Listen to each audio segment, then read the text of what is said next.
Hello and welcome to Ben Television News. I am Nkiru Obuli. First, the highlights. United Kingdom, France, United States and China offers to help Nigeria combat terrorism. Investors are scouting for businesses in Nigeria at World Economic Forum. Nigerian police offers financial reward for useful information on missing girls. The ruling African National Congress is in an early lead as vote counting commenced in South Africa. Now the news in full. President Goodluck Jonathan has commended world leaders and other delegates who, despite the threat of terrorism, attended the World Economic Forum for Africa in Abuja. Jonathan, who spoke at a high-level closing plenary of Grow Africa with the theme A Leadership Agenda for Investing in African Agriculture, held at the Sheraton Hotels, Abuja. He also commended the World Economic Forum theme for not cancelling the event. It will be recalled that there were 2 separate bomb explosions, and the last one month which killed about 100 people in Nyanya, an outskirts of the Nigeria capital, Abuja. Meanwhile, President Goodluck Jonathan has commended the United Kingdom, France, United States and China for indicating interest to help Nigeria to fight terrorism and ensure stability in the country. Jonathan commended the 4 world superpowers at the 24th World Economic Forum on Africa in Abuja. Nigeria was the first country to host the forum in West Africa with the theme Forging Inclusive Growth, Creating Jobs.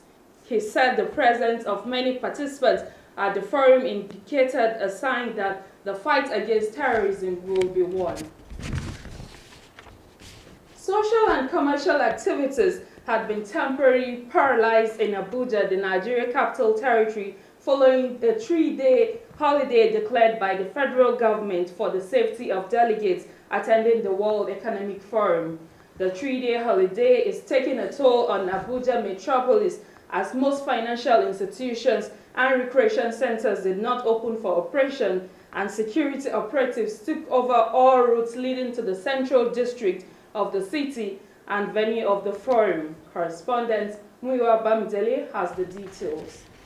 This is section of road in Abuja, the Federal Capital Territory. Like every other part of the city, you can see that traffic is light in compliance to the federal government directive of 3 days holiday in respect of the ongoing World Economic Forum. President Goodluck Jonathan announced 3-day holiday for civil servants, private institutions, students, and Abuja residents for the smooth conduct of 24th edition of World Economic Forum being hosted by Nigeria.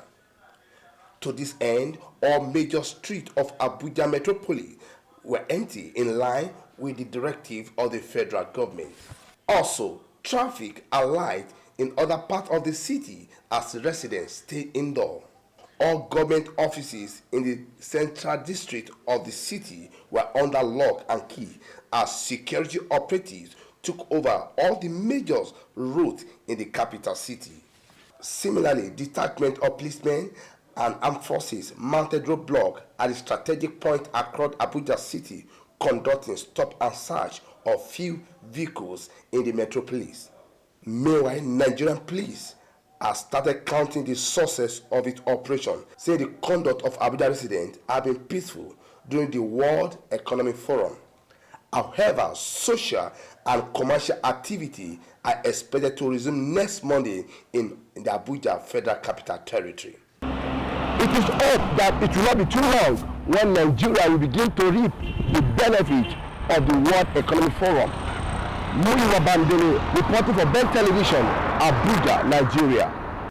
The Nigerian police has announced a cash reward of 50 million naira to anyone who volunteers credible information that will lead to the location and rescue of the female students abducted from Government Girls Secondary School, Chibok, Borno State.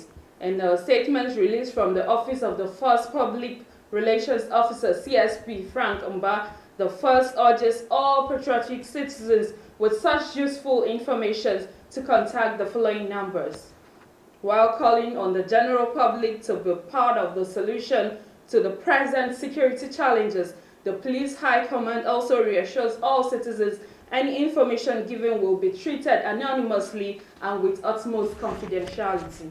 We'll take a short break now. Ben Television News will be right back. Please don't go away.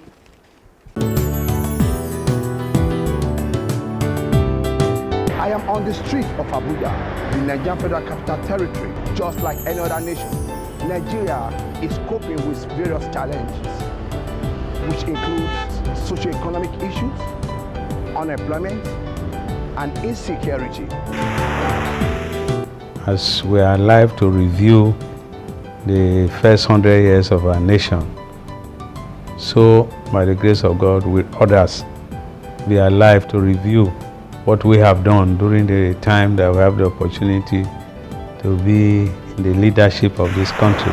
We cannot continue like this as a nation. A time will come when the poor in this country will have nothing to eat but the rich. A time will come, those of us who drive on jeeps, it will become dangerous to even drive those jeeps outside. What happened in Libya is smelling in Nigeria.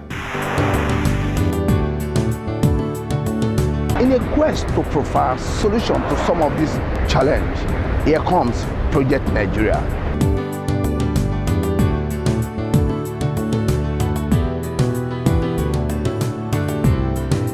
Welcome back.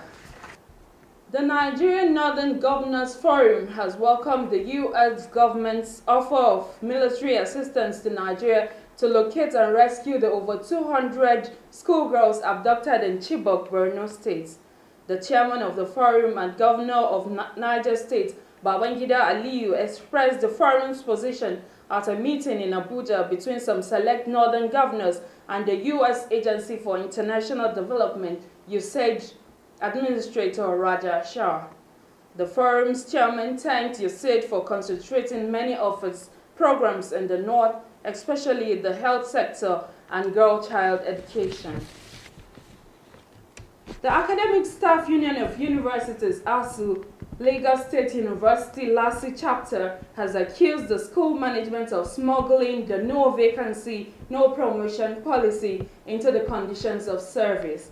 The chairman, Adekunle Idris, said in Lagos that Chapter 3 of Conditions of Service on promotion, staff promotion and salary increment had been altered. He expressed the union's displeasure with the content of the altered Chapter 3 of the Conditions of Service submitted by the Vice Chancellor to the Council's statutory members on April 30th. The ASI chairman said the position of the union during the compilation of the Conditions of Service was at variance with what was presented. Mr. Idris said the step taken so far has taken away the status of the university as a public institution and brought it under the Civil Service Commission. Finally. And on the African scene, the ruling African National Congress, ANC, is in an early lead as vote counting commenced in South Africa. Pansy Lakula, Independent Electoral Commission chairwoman, said in Pretoria that the ANC had 55.8% of the vote after the results from nearly 20% of polling stations had been counted. Millions of South Africans went to poll on Wednesday in the country's 5th general election since the end of apartheid.